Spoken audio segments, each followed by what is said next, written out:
I'd love to. There's just zero chance that a fight like that would ever happen because it would be stupid for them. They can only lose in that fight.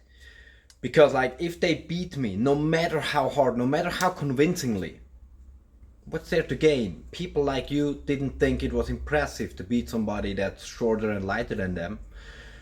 And if they lose, which is most likely, they immediately lose a great amount of status, an incredible amount of status.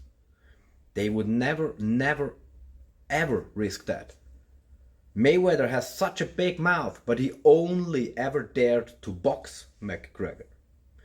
He would have never ever stepped into the MMA octagon against McGregor because that would have been a great mistake. He would have made a fool out of himself. He fought that kickboxer and he destroyed him, but he would never fight him under kickboxing rules. There were a few boxing champions who made that mistake and entered MMA.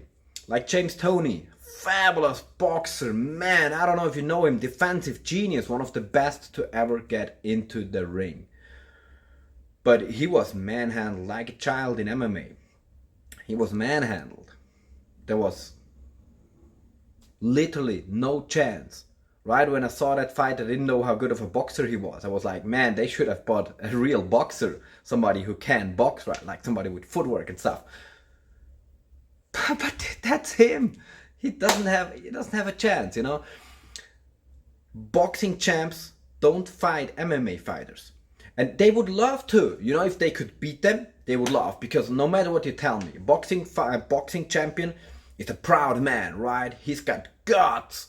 He's got balls, you know, he's a professional fighter. Nobody's a professional fighter just for the money. Because he's got to face the guys that are literally ready to get in the ring and never get out again, just for glory. Okay, and you got to train your heart out. You can do that for money. So, money is a factor, but the most important factor is social status. You know, you're a man, you got to prove yourself. But still they shy away from competing in MMA. Even those that have enough money. But if they could go in there and prove to the world how dangerous boxing is, they would do it. And they don't do it. Because they know they would lose. Every professional fighter, every active boxer knows that they don't want any of an MMA fighter. But because it doesn't happen, guys like you with zero clue about actual fighting still think that a pro boxer somehow would defeat an actual MMA fighter in a fight with no rules.